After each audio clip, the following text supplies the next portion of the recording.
Hello dear student, मैं सुभाष आनंद biology lecturer जुनून biology classes में आप सभी का स्वागत करता हूं। तो अपना जो चैप्टर चल रहा था 12th बायोलॉजी का ह्यूमन रिप्रोडक्शन वाला 3 नंबर चैप्टर था। उसके अंदर अपन ने बहुत सारी प्रोसेस को डिस्कस किया भी है। अब अपन ने एक नेक्स्ट प्रोसेस का डिस्कस करने वाले हैं। इम्प्लांटेशन अपन ने कंप्लीट कर लिया है। इसके बाद में इम्प्लांटेशन होने के बाद में क्या प्रोसेस रहती है उसका आज अपन डिस्कस करेंगे। ठीक है, तो आज का अपना टॉपिक रहेगा प्रेगनेंसी एंड एम्ब्रियोनिक डेवलपमेंट। आज का अपना क्या टॉपिक रहेगा? Pregnancy and embryonic development.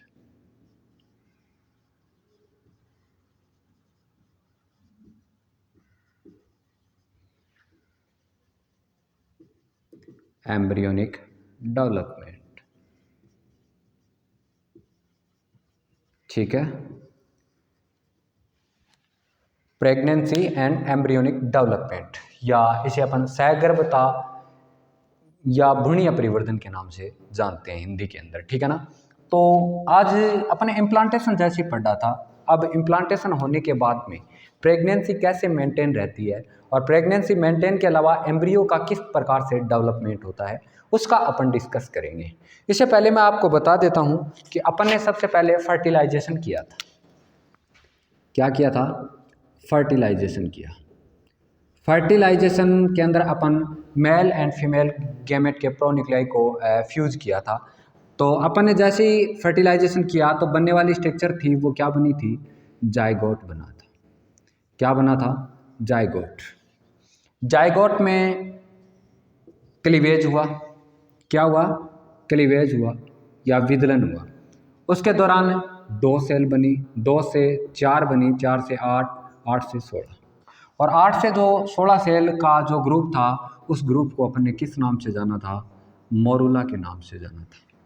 Morula आगे चलकर एक स्ट्रक्चर में कन्वर्ट हुआ था जिसे अपन ने ब्लास्टुला बोला था, ठीक है।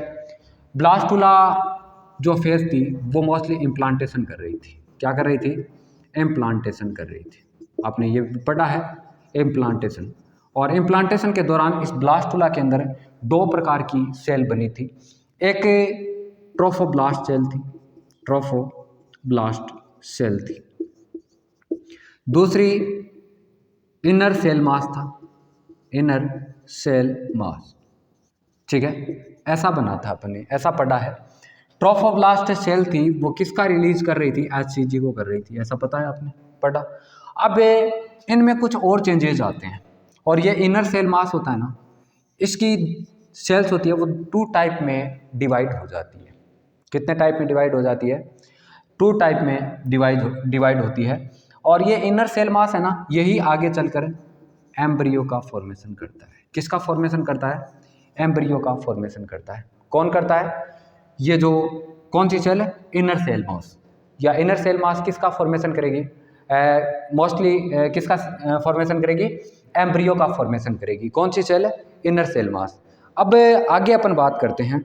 आगे नेक्स्ट अगर अपन बात करें कि जाइगोट बना, जाइगोट से 4 सेल बनी, 8 सेल बनी, 16 सेल बनी, इस प्रकार की स्ट्रक्चर बनी, ठीक है। और ये जो ब्लास्टुला होता है ना, ये आगे की तरफ चलकर एक स्ट्रक्चर और में कन्वर्ट हो जाता है, गैस्ट्रुला के अंदर।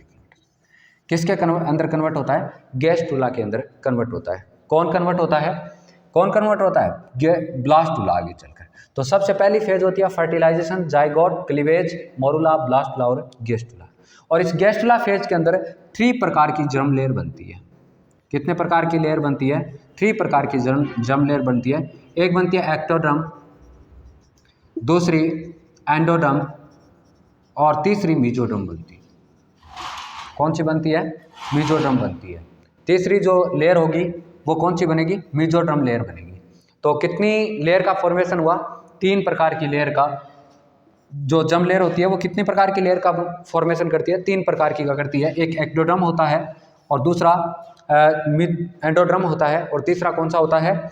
मेसोड्रम होता है। ओके, इतना अपने को पता चला। अब देखो क्या होता है।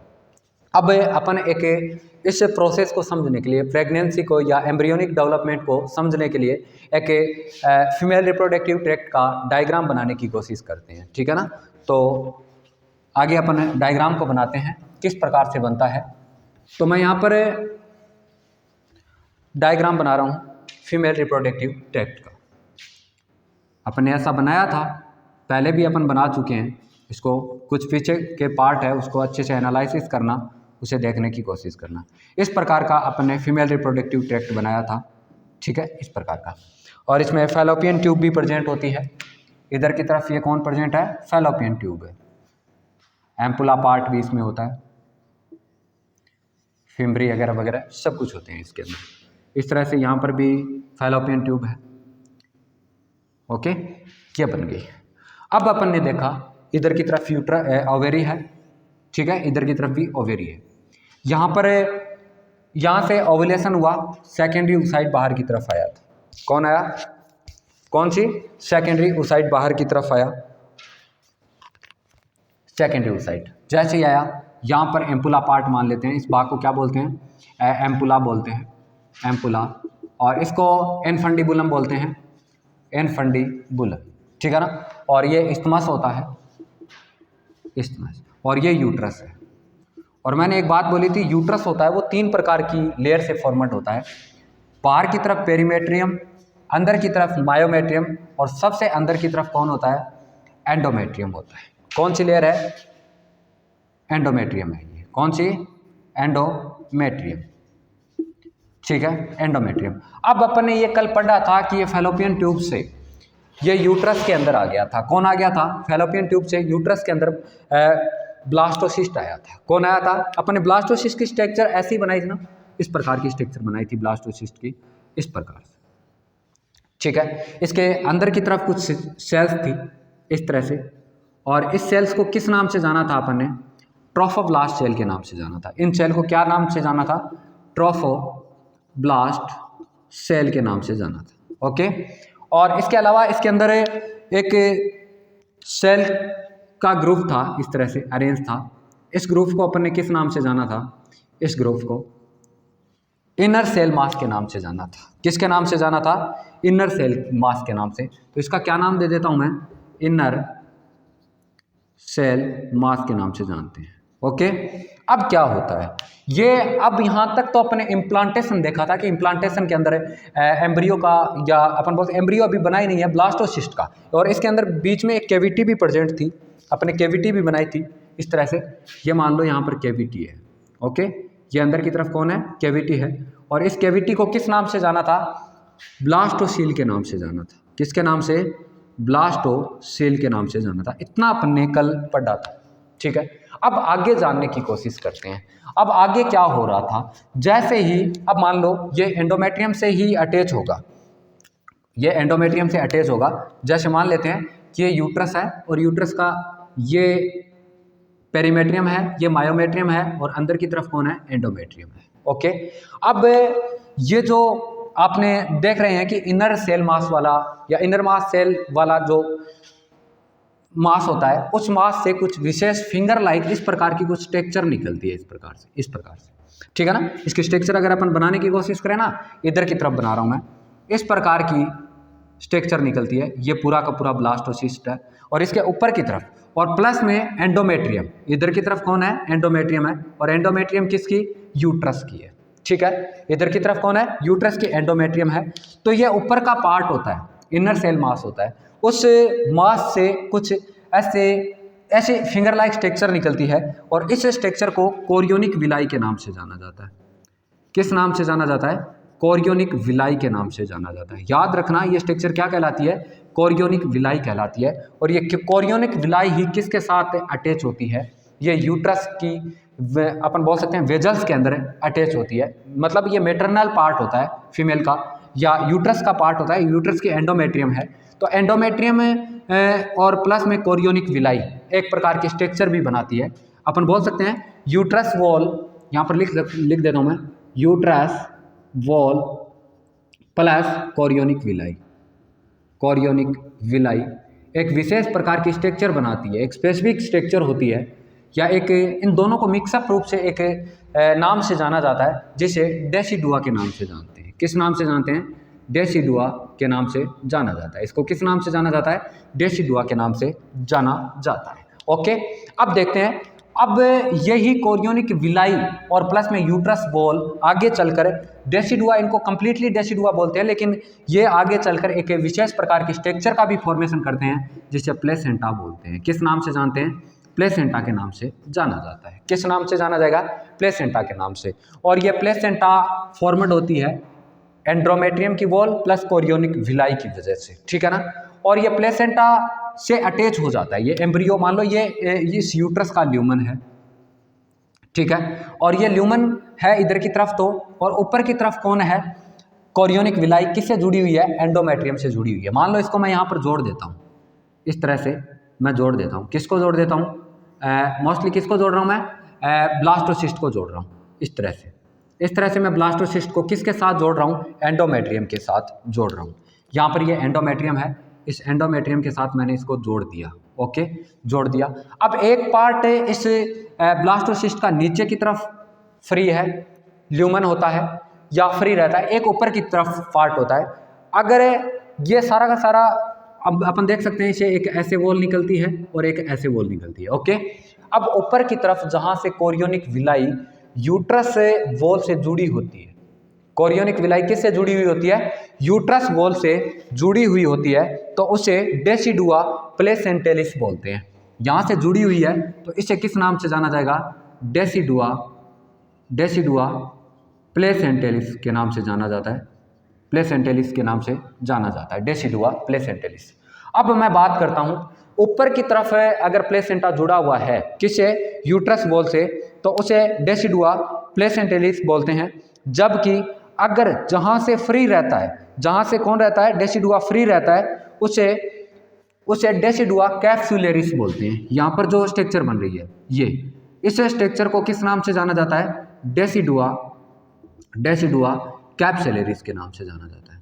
कैप्सुलेरिस के नाम से जाना जाता है, डेसिडुआ कैप्सुलेरिस, ओके। यहाँ पर फ्री होता है, यहाँ पर एम्ब्रियो जुड़ा नहीं होता। जुड़ा कहाँ से होता है? ओनली अपर पार्ट में जुड़ा होता है, कोरियोनिक विलाई ही जुड़ी रहती है, बाकी सारा का सारा क्या रहता है?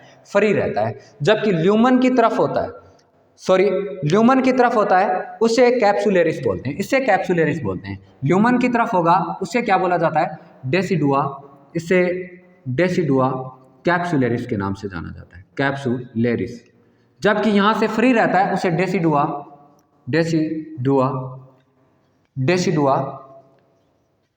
पेरियाटेलिस के नाम से जाना जाता है, पेरियाटेलिस के नाम से जाना जाता है, पेरियाटेलिस के नाम से जाना जाएगा। अब देखो, आपने ऐसा देखा कि ब्लास्टोसिस्ट होता है वो किससे जुड़ता है? यूट्रस से आकर जुड़ता है। किससे जुड़ेगा? यूट्रस से आकर जुड़ेगा। जैसे ब्लास्टोसिस्ट यूट्रस से जुड़ेगा तो इन दोनों को मिक्सअप रूप से डेसिडुआ के नाम से जाना जाता है, और ये एक प्रकार की स्ट्रक्चर का फॉर्मेशन करते हैं जिसे किस नाम से जाना जाता है? प्लेसेंटा के नाम से जाना जाता है। अपन प्लेसेंटा के बारे में आगे डिस्कस करेंगे कि प्लेसेंटा एक्चुअल में होता क्या है।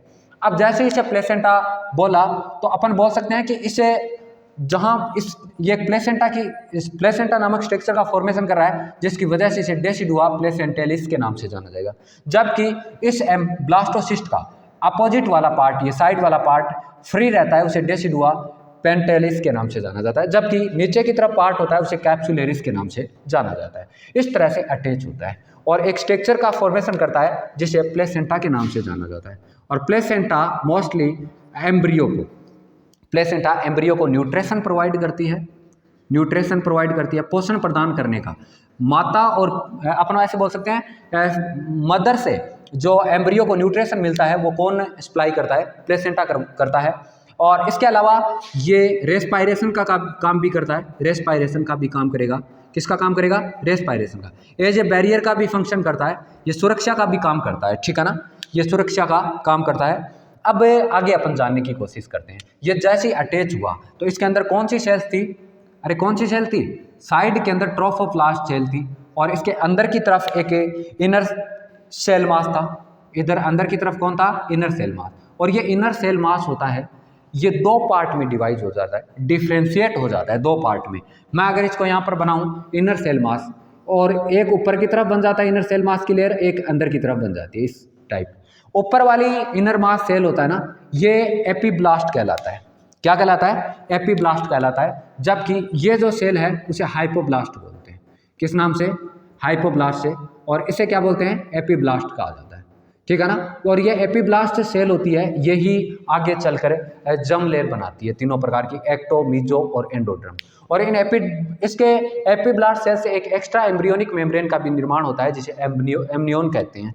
जबकि इसकी ट्रोफोब्लास्ट सेल होती है, इसकी ट्रोफोब्लास्ट सेल होती है, वो योग शेक का फॉर्मेशन करती है। किसका फॉर्मेशन करती है? योग शेक का फॉर्मेशन करती है। और इसके अलावा भी एक स्ट्रक्चर और प्रेजेंट होती है जिसे कोरियन कहते हैं। यह मोस्टली ट्रोफोब्लास्ट सेल और योग शेक दोनों मिलकर करते हैं, ठीक है ना। तो एक्स्ट्रा एम्ब्रियोनिक मेम्ब्रेन होते हैं। और आपको इतना याद रखना है, एपिब्लास्ट सेल होती है, इससे किसका फॉर्मेशन होता है? तीनों प्रकार की जर्म लेयर का फॉर्मेशन होता है। और ये गैस्ट्रुलेशन की प्रोसेस यहाँ पर कंप्लीट होती है। और एक बात और बता देता हूँ, इसे अपन आगे की भी जानने की कोशिश करें ना, तो प्लेसेंटा के द्वारा, प्लेसेंटा ये एंडोक्राइन ग्लैंड की तरह भी काम करता है। किसकी तरह काम करता है? एंडोक्राइन ग्लैंड की तरह, ठीक है ना। एंडोक्राइन ग्लैंड की तरह काम करता है, इसका मतलब इसके द्वारा 3-4 प्रकार के हार्मोन स्रावित किए जाते हैं, HCG, HPL, एस्ट्रोजन और प्रोजेस्टेरोन, ठीक है ना। इसके अलावा रिलैक्सिन हार्मोन का भी सिक्रेशन किया जाता है, थायरोक्सिन का भी सिक्रेशन किया जाता है। इसका मतलब अपन बोल सकते हैं कि ये एजे किसकी तरह फंक्शन करती है? ये एजे एंडोक्राइन ग्लैंड की तरह फंक्शन करती है। HCG का ह्यूमन कोरियोनिक गोनेडोट्रोपिन हार्मोन होता है, जबकि HPL का ह्यूमन प्लेसेंटल हार्मोन होता है। एस्ट्रोजन प्रोजेस्टेरोन का मीन्स आप जानते ही हो, रिलैक्सिन का भी जानते हो, ओवेरी द्वारा भी रिलैक्सिन स्रावित किया जाता है मोस्टली, ठीक है ना। तो ये प्रेगनेंसी को मेंटेन करने वाले कुछ हार्मोन्स होते हैं, जिसकी वजह से प्रेगनेंसी मेंटेन रहती है। इस प्रकार से एम्ब्रियोनिक डेवलपमेंट होता है, अर्थात इम्प्लांटेशन होने के बाद में एम्ब्रियो के अंदर ऑर्गन का फॉर्मेशन हो जाना एम्ब्रियोनिक डेवलपमेंट कहलाता है। या एम्ब्रियो अपन बोल सकते हैं कि एम्ब्रियो किस तरह से प्रेगनेंसी एम्ब्रियो को रेगुलेट करती है, ठीक है ना। तो इस तरह से आज अपन ने प्रेगनेंसी एंड एम्ब्रियोनिक डेवलपमेंट को जानने की कोशिश की, कुछ हार्मोन का डिस्कस किया, किस प्रकार से ब्लास्टोसिस्ट होती है, इसके अंदर एपिब्लास्ट और हाइपोब्लास्ट सेल फंक्शन करती है, इनर सेल मॉस फंक्शन करती है, किस प्रकार से ट्रोफोब्लास्ट सेल काम करती है, और इस ट्रोफोब्लास्ट सेल से ही HCG का सिक्रेशन किया जाता है, ठीक है ना। तो थोड़ा सा इसको अच्छे से पढ़ने की कोशिश कीजिए। डेसिडुआ क्या होता है, अपने देखा प्लेसेंटा क्या होता है, इस तरह से अपन ने जानने की कोशिश की। उम्मीद करता हूँ ये लेक्चर आपको समझ में आया होगा। Thank you.